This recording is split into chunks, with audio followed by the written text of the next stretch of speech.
sure is. You know what I'm saying? I shouldn't even give him no light. I'm gonna cut his light out. You should. Yeah, I'm shooting.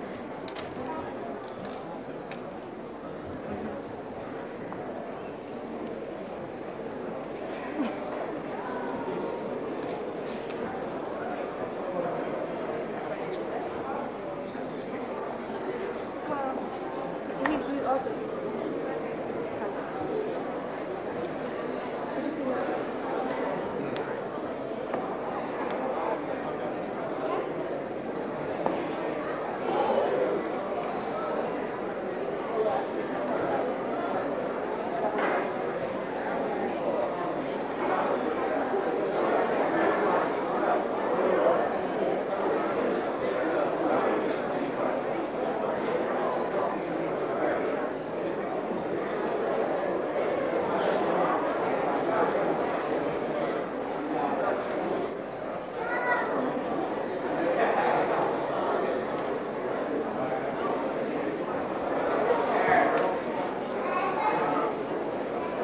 How you doing, family?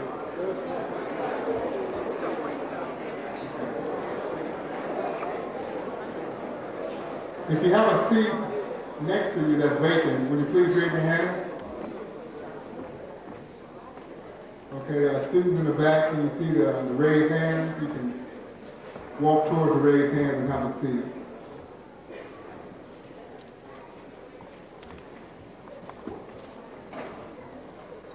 If you have a vacant seat next to you, would you please raise your hand, please?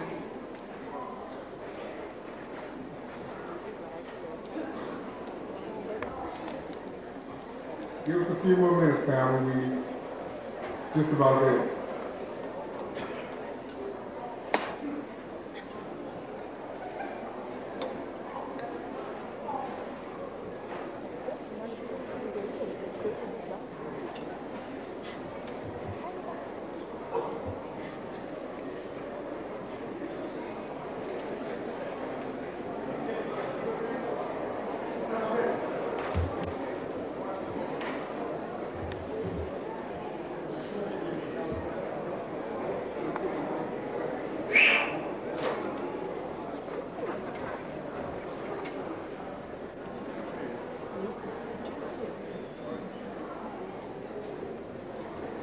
Is Lamont Geddes here?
tape rolling? Let us pray. Gracious Father, you who exist always in the present tense, we first give you the honor and the praise for allowing us to be here in this chapel at this time on this day. We thank you, Father, for all the blessings with which you have blessed us, our persons and our community. We thank you for the successes of the Black struggle in America and the world thus far. We thank you for our leaders, past, present, and future. We thank you for the strong hope of our mothers and fathers and our grandfathers and grandmothers that strengthens us even today and keeps us going. We thank you for the church, always a safe place of faith and truth and action. This day, Father, we meet again in the church, and we ask your blessings first and foremost upon our speaker. We ask that all that is said, all that is done, and all that is heard be for your glory and your honor. Let your power and wisdom reside in our assembly tonight, that we may be encouraged and instructed and empowered. In your heavenly name, amen. Amen. Now please continue standing. Before we sit down, I'd like us all to sing the first two stanzas of Lift Every Voice and Sing, our national anthem. I guess I'll start it off. Lift every voice and sing till earth and heaven ring with the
How you doing, family? Everybody's all right? Well, we're here in a good call and a good name. But before we go right down to the subject at hand and to the strong soldier that we all came here to see, I want to bring up a mighty soldier and an administrator, if I can say that in 2 words, here at the podium. I'm going to bring up the dean. We all know this dean. This is the Dean of Residence Life. All right. Please hear Dean King a round of applause. Dean King.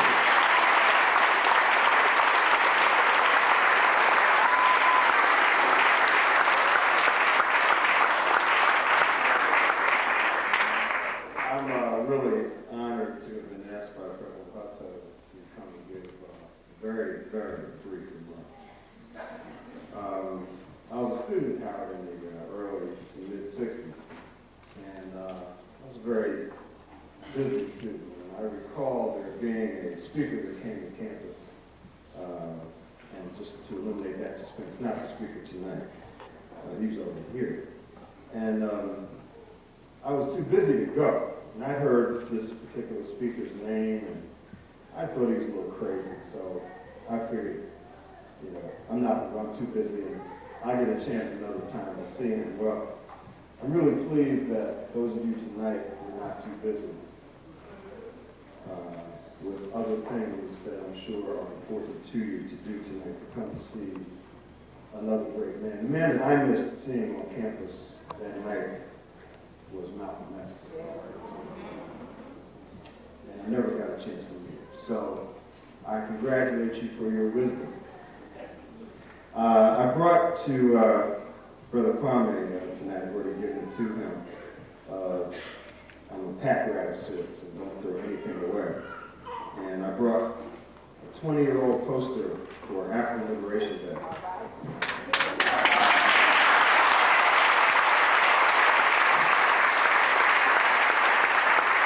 From 1978, Malcolm X Park.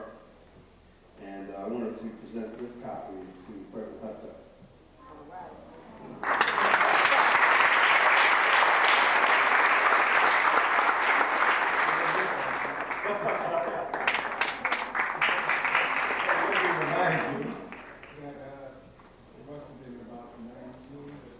You came to me in a meeting, you said to me, is it really true that you people in Project the Waters brought Malcolm X to campus and such here? I said, yes, we brought him here. He said, are you sure? I said, of course, we brought him to campus. Yeah, I'm with you. He said, I'll never make that mistake again. And I'm glad to see that you're not ever making that mistake again.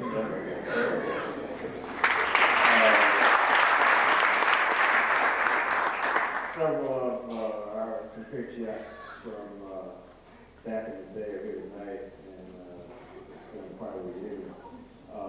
I just want to say to all of current students and others that are here tonight that no matter what role you decide to take, always remember that the struggle of our people is paramount and most important. Thank you. King.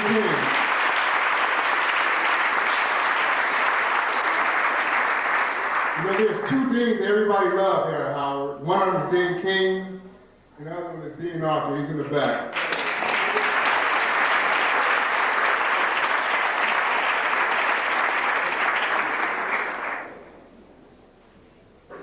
And of course, the dean of this holy place, the dean of this house, the dean that we all gather here, the wonderful Dean Richardson.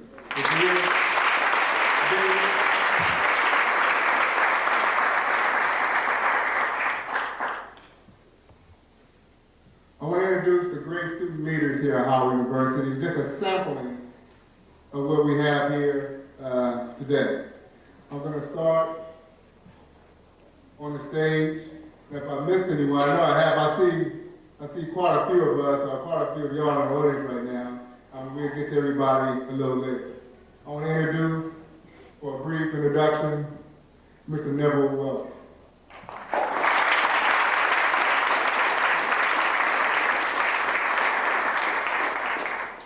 Thank you very much, brother. Good evening. Good evening. We first give thanks to the unmoved mover for facilitating and spearheading Brother Kwame's journey back to the Mecca. Brother Kwame, a very special welcome is extended to you on behalf of the International Student Association. Our best regard is extended to the Dean of the Chapel, Dean Richardson, for allowing this place to be the home of another historical event. In that glass over there, we see the face of Dean Crawford, Dean Hill, and Dr. Howard Thurman.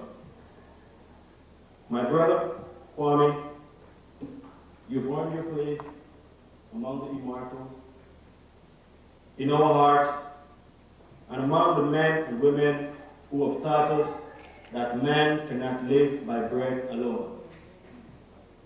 Frantz Fanon said, every generation out of obscurity must find its destiny and either fulfill or betray.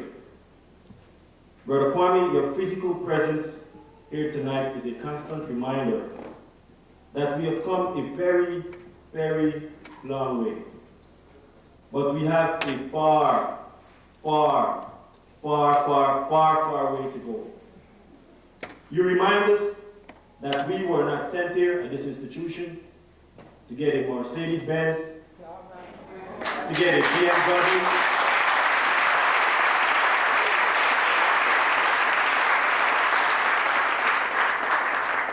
to get a fancy house, to get Versace.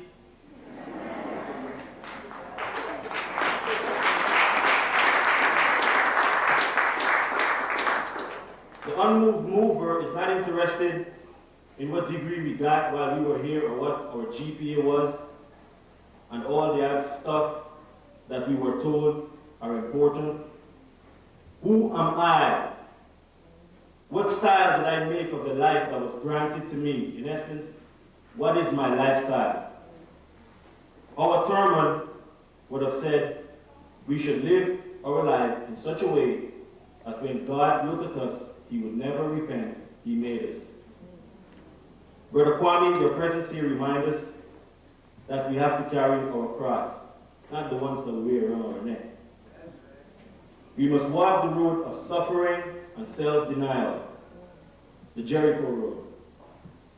There we will hear the testimonies and see the horror of white power. On that road, there are men who are being impaled by toilet plungers, people denying that they were and they are the beneficiaries of affirmative action, liquidation and greed as the going principles, prisons substituting schools. Oh brother, you remind us that they came before Columbus. You remind us of how Europe undeveloped Africa.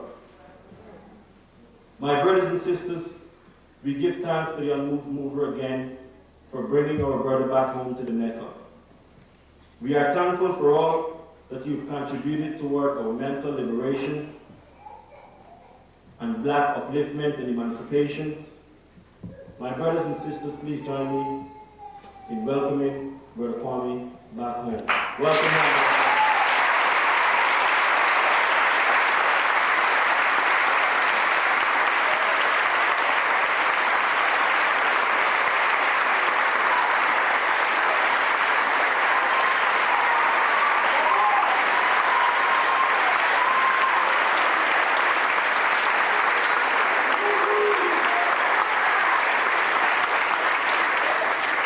Thanks a lot. It's going to be a very spirited meeting tonight.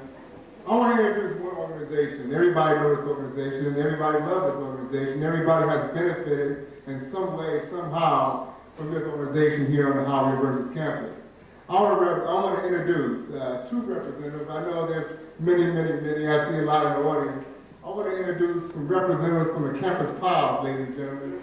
Can you give a round of applause? Mr. Rob Hall and Leah Johnson. Please welcome to the stage.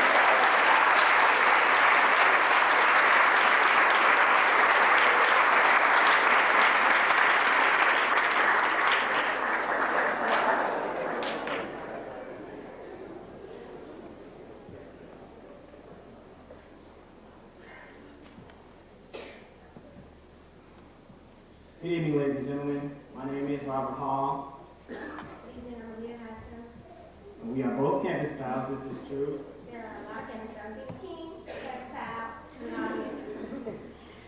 What I like to say is that Campus Pals is an organization that is a microcosm of Howard University in general.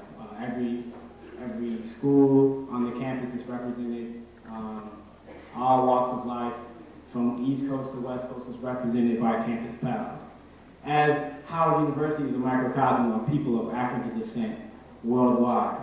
And very simply, I would like to say on behalf of Campus Pals, Howard University students, that we appreciate the path that has been paved by brothers like Kwame Ture for us. And we understand the responsibility that we now have to carry on the torch that they lit. We'd also welcome the leadership of freshmen.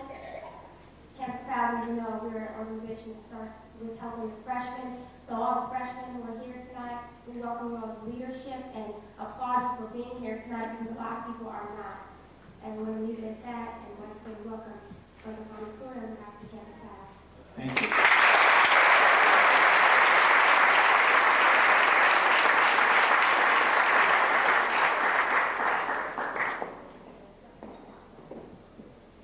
Representing the undergraduate student assembly, all the undergraduate students here at Howard University, the lovely Zandra Jones. Thank you very much.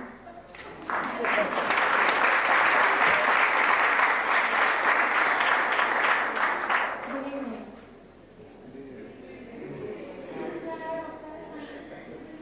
On behalf of the Undergraduate Student Assembly, I'm indeed honored to stand before you this evening on such a special occasion.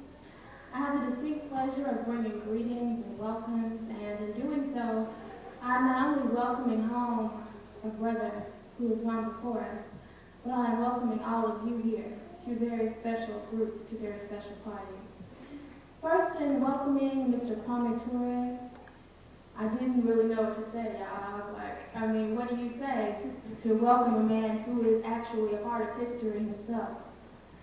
I could say that he's been a part of the Student Nonviolent Coordinating Committee and the Black Panthers and the Pan-African Movement. I could say that whether it's Stokely Carmichael or Kwame Ture, and even in sickness, he has always made his presence known and his voice heard as it pertains to unity and freedom and fighting injustice for all people. But I feel more compelled to say thank you. As a senior marketing major from Birmingham, Alabama, I am here not by my work alone, but by the work of those who have come before me. By those such as Kwame Ture and Rap Brown and Angela Davis and Malcolm X and Martin Luther King, all those who came and fought for me, I'm here. And so I have to say thank you.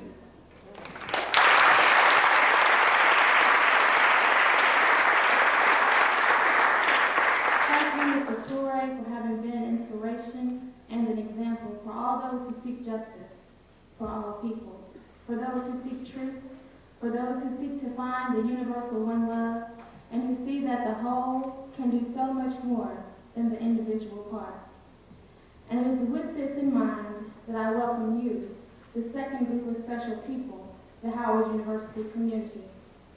It is my desire that we will leave here this evening with a renewed fervor and a renewed spirit to fight for what we believe in.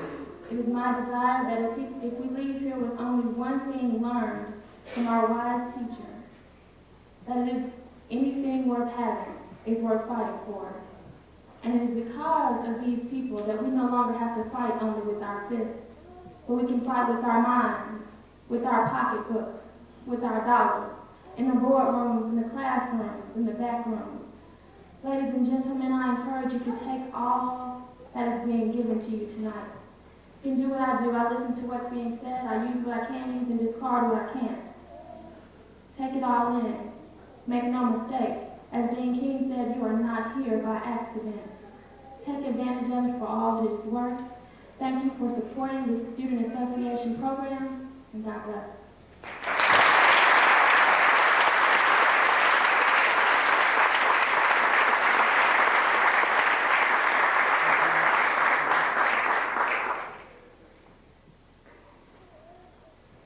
I want to bring on the Vice President of the Howard University Student Association, the Vice President that you always see, the Vice President that you know, my friend and your friend, please receive her, the Vice President of the Howard University Student Association.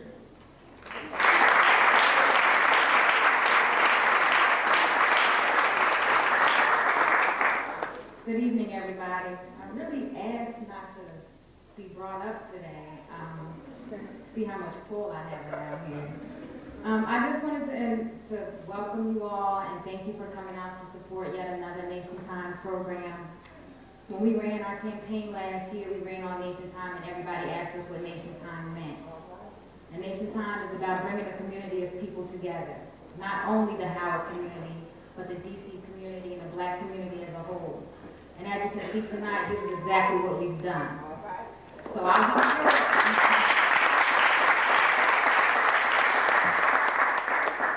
I'll be short in my remarks, and I just want to thank Brother Kwame for coming and joining us tonight. It is indeed a pleasure and an honor and a privilege for all of us to be here tonight. And I hope you enjoy it. And I'm sure by the end of tonight, you'll all be screaming that it is Nation Time for all time. Thank you.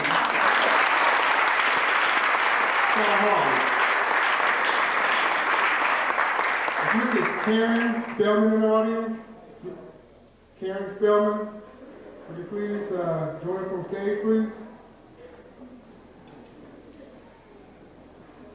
This brother, everybody see him on the yard with an afro. Did I give it away? Here's the president, ladies and gentlemen, of the Howard University Student Association, Mr. Jonathan Wesley Hutchell.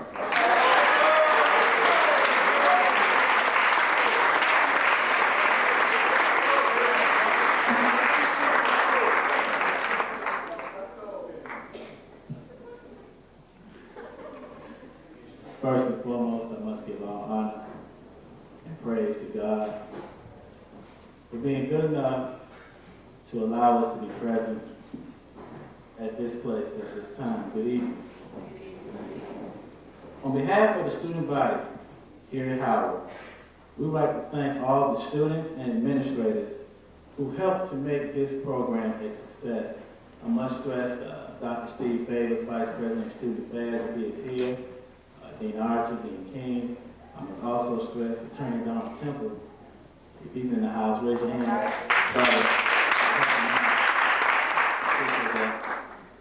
Also, the All African People's Revolutionary Party.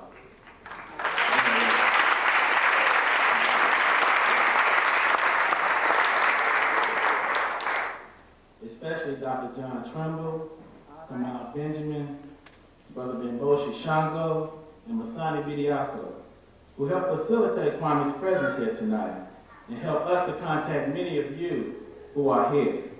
We would also like to acknowledge, once again, the Howard University administration and staff, the student leadership whom you have heard from tonight, the community leadership which is present, who join us tonight as we celebrate our theme, 2 generations of African students on the front line of the African Revolution.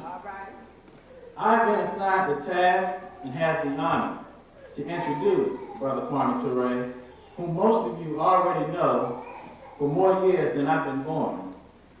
So I will not waste your time and Kwame's time telling you what you already know. You all know that Kwame is a product of, a student of, an alumni of one of the best that Howard University has produced.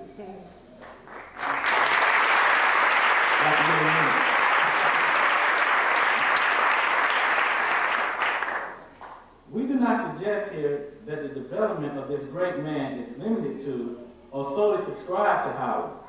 Kwame is an institution at Howard University and on college and university campuses throughout the United States, Africa, and the world.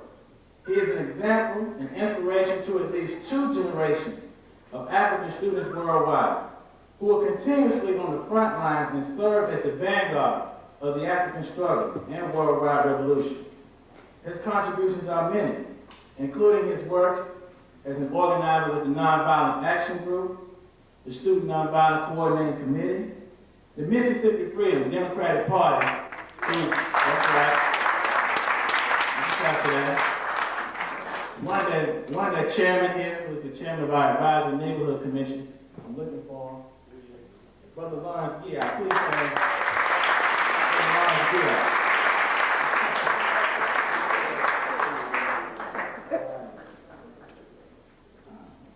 The Lowndes County Freedom Organization, which was the first Black Panther Party. All right. The movement to take Kwame Nkrumah back to Ghana. All right. And the RDA, which is the Democratic Party of Guinea. Yeah. There you go. He has been a teacher and mentor who has met and taught face-to-face to a minimum of 250,000 students, at least 2 generations of African and progressive students and youth over the last 30 years. He is also known as a writer whose works include Black Power, The Politics of Liberation, and Kwame Speaks, From Black Power to Pan-Africanism. He is currently completing his autobiography. His struggles include the right to vote, the right to self-defense, and the necessity to organize an independent all-African political party. We, the leadership of the Howard Student Body, are honored to take our place among a host of student leadership and administrations over the past 30 years to welcome Kwame home. We know that to some people home is heaven, and that to others, Africa, Guinea, is his home. But Howard University is, and will always be Kwame's home, away from home.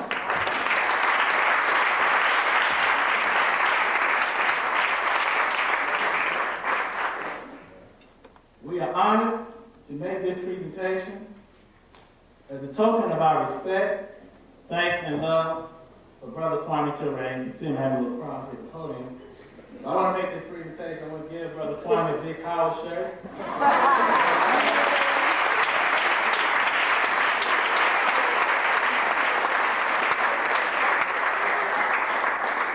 Thank you so much. Please bring along with a big round of applause, Brother Kwame Ture.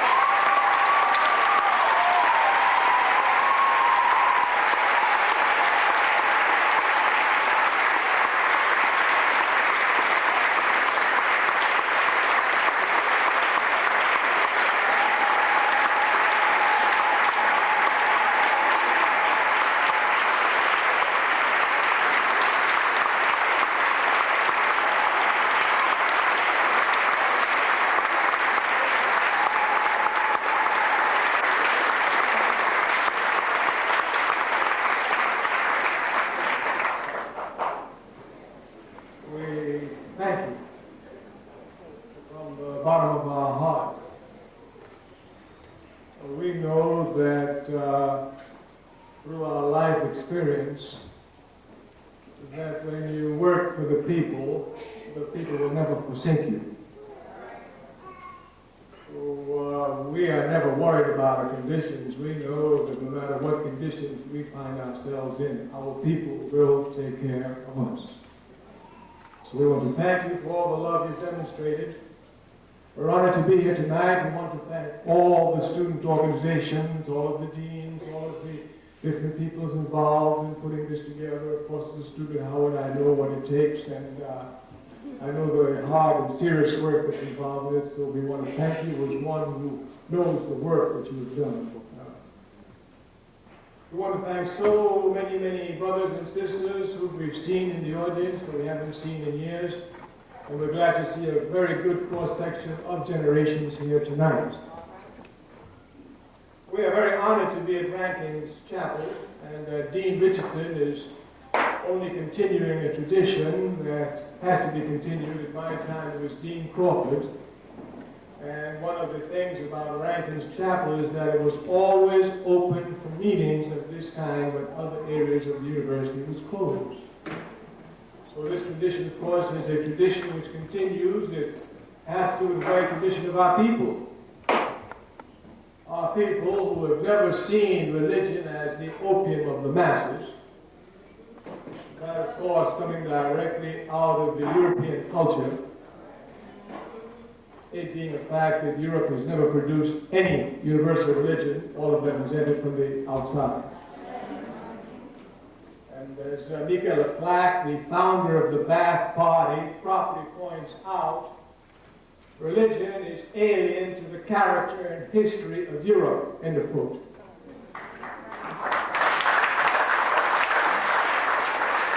Therefore, this struggle of Africans ensuring that religion and revolution go hand in hand is one that we must thank our culture for. It has asserted itself against great onslaught in the world. And we hold high that if one is truly religious, one must be revolutionary.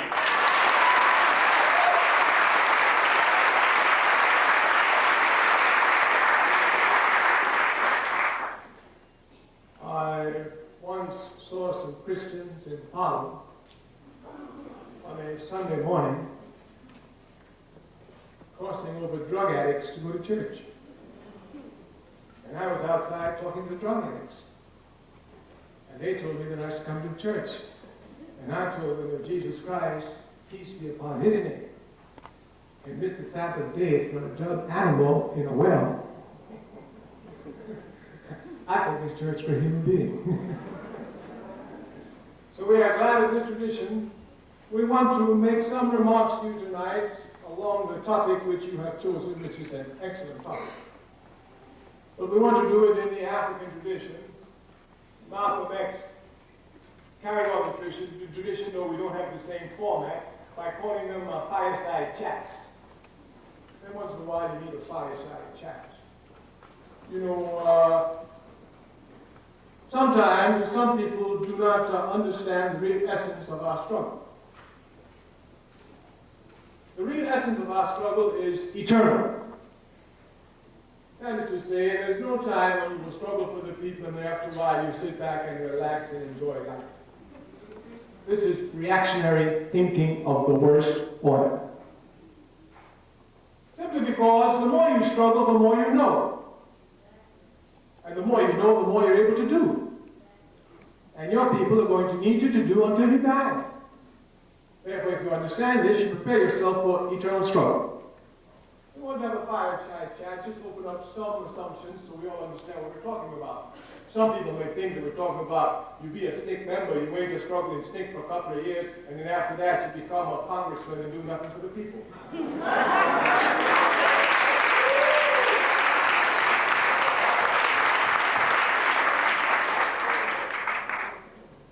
Secretary, a great son of Africa, says that it is most irresponsible to undertake a task voluntarily, which we say is indispensable to the people's happiness, and before completing the task, to stop. This will compromise, he continues, the behavior of generations to come. This is the first contradiction we want to point out to you between you and your older generation of Africans who are on the front line. They thought that they were just to be on the front lines for a little while and then integrate into American society and enjoy life for the rest, and enjoy the time for the rest of their life. This is a disservice and a betrayal of principle to the people.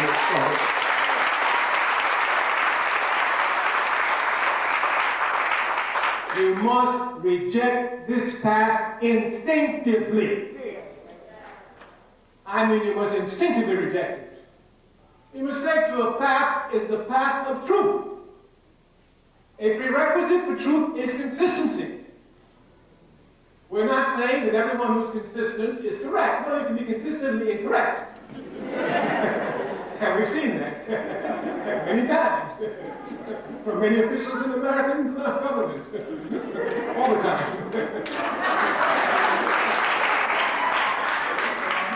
I mean, for example, they have been consistently incorrect on Cuba for 30 years, and they're persistent.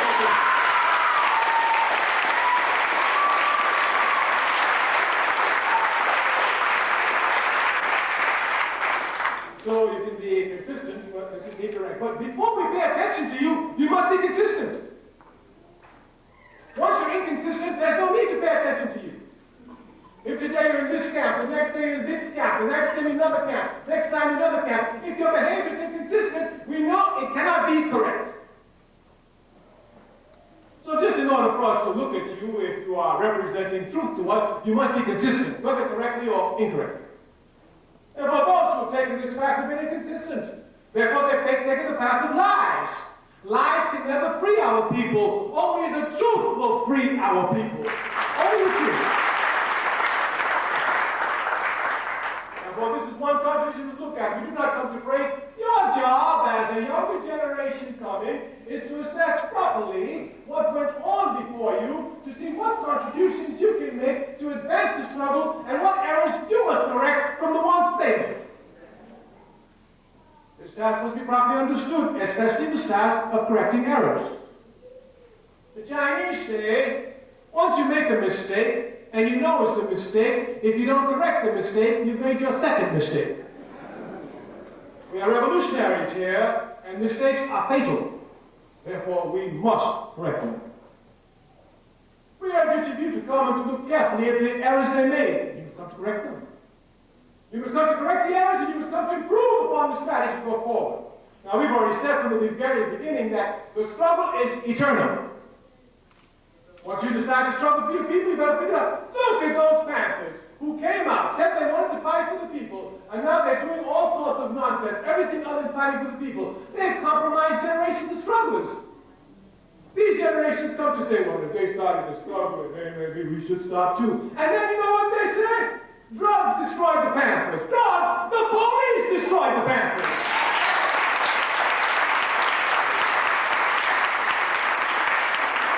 I even heard an ex-Panther, because he ain't nothing but a pussycat now. I heard an ex-Panther say, Huey Newton was killed by drugs. Huey Newton was killed by the police. Who brings drugs in the community? Who knows all the drug dealers in the community? Who manipulates all the drug dealers in the community? Who sends the drug dealers and informers into organizations? Who kills Huey Newton?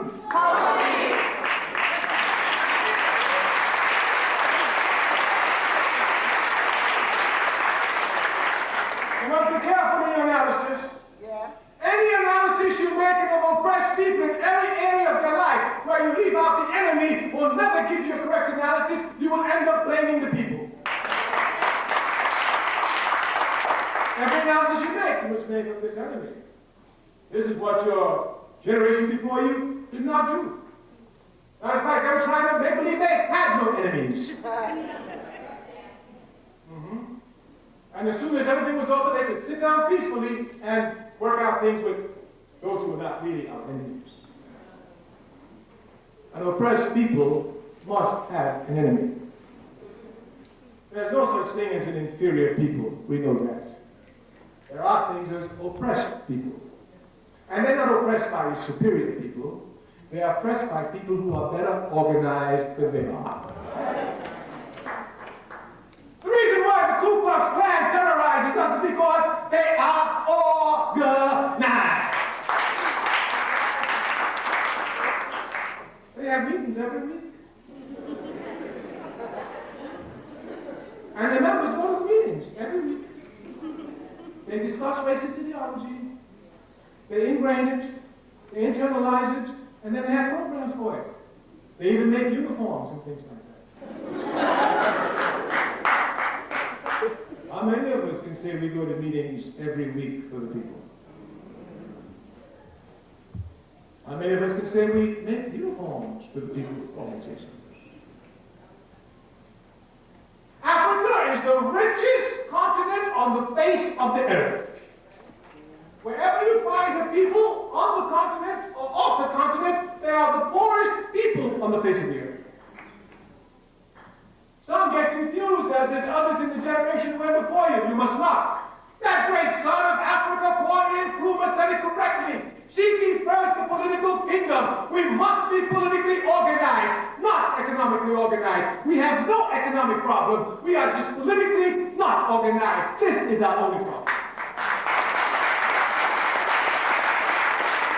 Now, those who confuse you, tell you must build up economic strength. How could you build up economic strength and you think you're going to let an enemy let you have economic strength when you don't even have military strength to defend the economically that you say you're growing? You can only grow economically when you are secure, politically and militarily. They don't want revolution, they want a piece of the American pie. We don't want a piece of the American pie. We cannot want it. The American pie is based on genocide and slavery. We want to destroy it.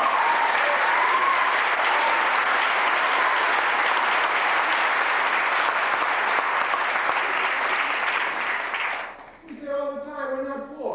Listen, when every African in America gives 5 cents a week, and I'm sure every one of us can do that, to a common economic bank account in this country alone, what economic problem will we have in 3 months?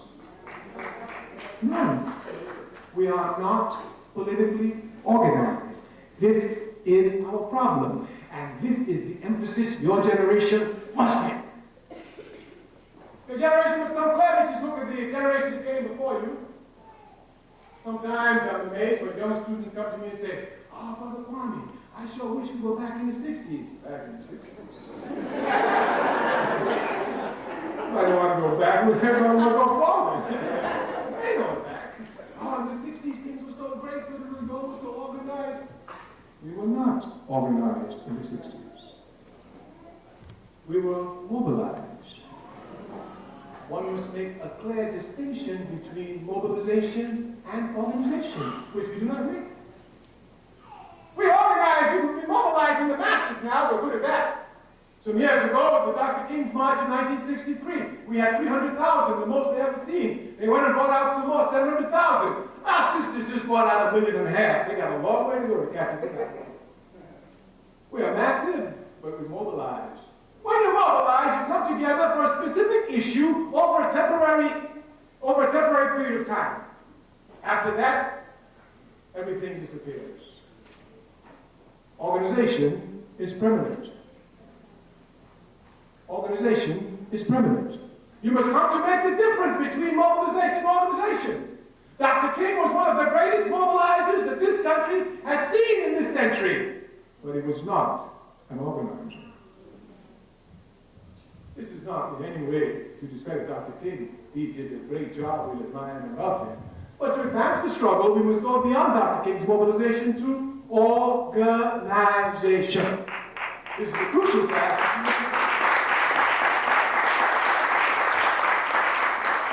We are thinking about revolution, and we need to mention some things about it, so some people get confused about it. Revolution means nothing other than the constant qualification of life. That's all. It means making life better. But now let me tell you something about revolution. Some people think that revolution can be made by a few people. No. Revolution can only be made by all the people. Therefore, if you're serious about revolution, you have to talk about organizing the masses. If you want reform, you talk about mobilizing the masses. Mobilization seeks influence. Organization seeks power. There's a big difference. We are revolutionaries here, and we're grateful for the education we received when we were young. Never have we been stupid enough to fight for something where there was no power involved in it. Anytime we got involved, there had to be power. If there was no power, I ain't fighting. You run away, I'm running away. Yes, I give an example. One night coming home as a young man in New York City there, you know, as backward as this country is, one of the playmates there saw me. I was coming and was under a bridge. He was drunk, a little bit drunk. I played soccer. I was captain of my soccer team. I'm an athlete. I'm in high school. So here comes, he wants to fight me. Nobody's there. I look around. I just run. I wasted it. Run slow, then people will catch me and speed up until I just fell out. I kept on running. My practice for the evening. What am I going to fight him for? He ain't got nothing. He had drunk and fighting me, he might hit me in my eye. My bad luck disfigured me. What do I get? Nothing. I ran away from the fight. Well, he misunderstood it. 3 days later, we're in the schoolyard. Everybody's there. So, you know, now he wants to, you know. So now I have to fight him because, you know, if I don't whoop him.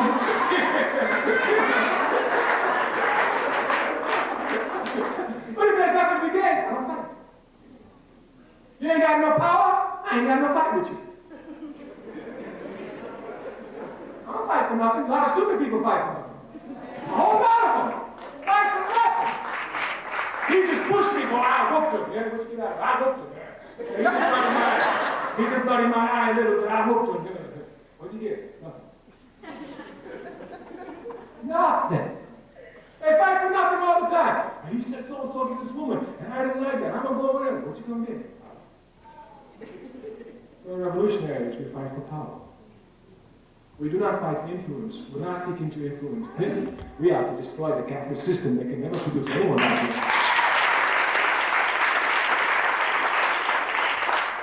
You must make clear distinctions between reform and revolution. The majority of those who were on the front lines for your people, who were petty bourgeois intellectuals, opted for reform, not for revolution.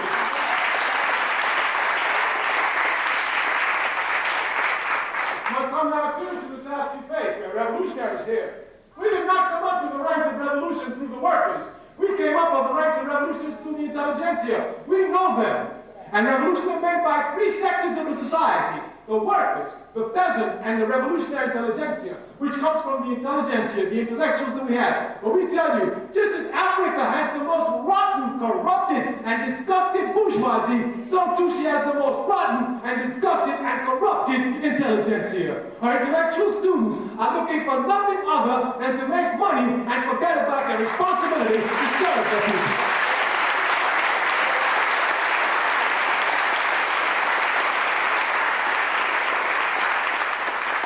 Task, then you have the formidable task.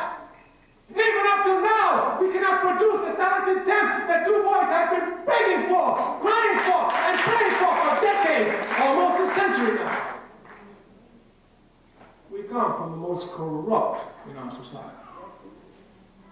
We come from those who owe everything to the people and want to give nothing back to the people. In fact, they want to continue to exploit their people, working in partnership with other exploiters of their people. The task we have there as students, the serious task. The task we have there of intelligence is the serious task. To take your intelligence and give it to the people. When I graduated from Howard University, the reactionary professor said to me, "So what are you going to do now?" I said, "I'm going to Mississippi."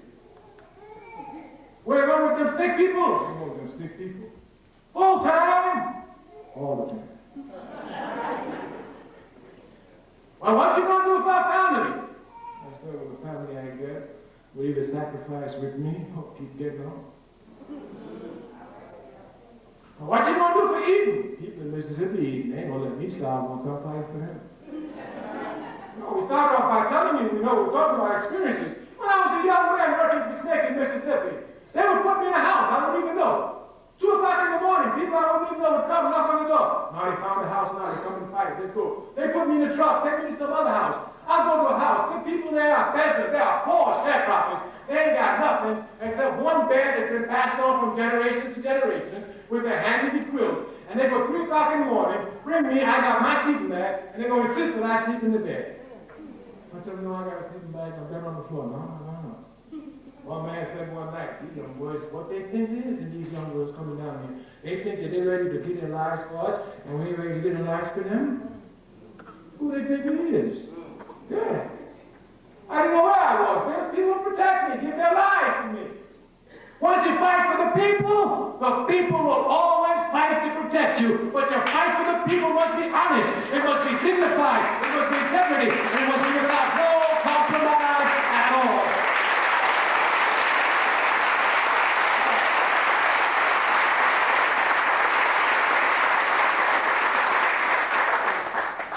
You must come to present to your college and your colleagues an example of what a conscious human being is. The atmosphere of Howard still has to change.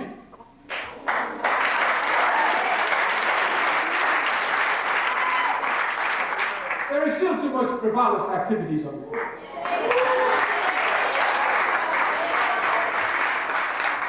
It's only the conscious students who can come to change the campus at Howard University and its atmosphere. Change what is known as its milieu, in order to attract students to serious aspects of learning. You must not think this is haphazard. The United States government has filled onto Howard University campus all sorts of agents, especially since the 60s, to ensure that the university remains frivolous.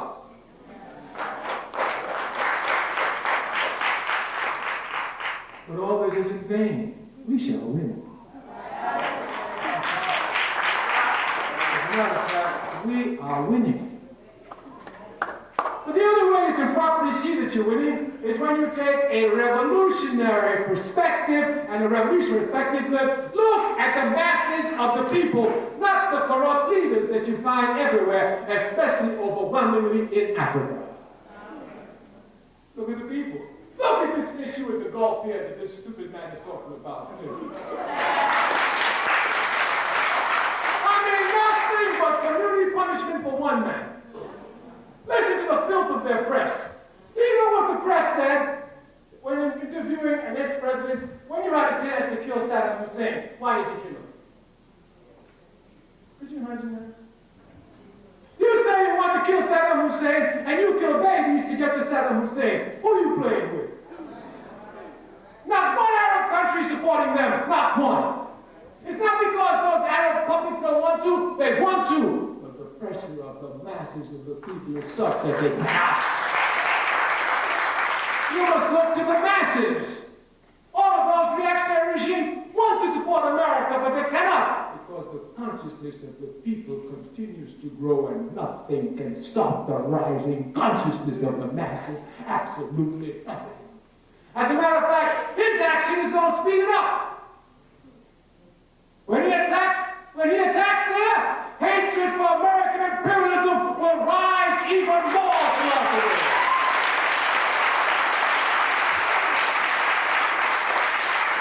While nobody pays attention outside this world, hatred for American imperialism is growing everywhere. And our bombing of Iraq is only going to push it further, bringing revolution clear to the front of that area of the world. We are winning. We must never be dismayed. We are living in Guinea. Here in Sierra Leone, a coup d'etat took place last year. On the very same day, we sent from the All-African People's Revolutionary Party a delegation all the way from Nebraska, one from New Jersey, the Democratic Party of Guinea, of the African Democratic Revolution, sent one of its youth wings of the Democratic African Revolution to African Liberation Day. It was being sponsored by Kanafu in Freetown. On that very day, the military pulled the coup. Quite havoc. After that, many brothers and sisters in Sierra Leone started to find themselves in Guinea, many. There are two categories here, refugees and fighters. We, of course, occupy ourselves with the fighters, not the refugees. You go to the UN.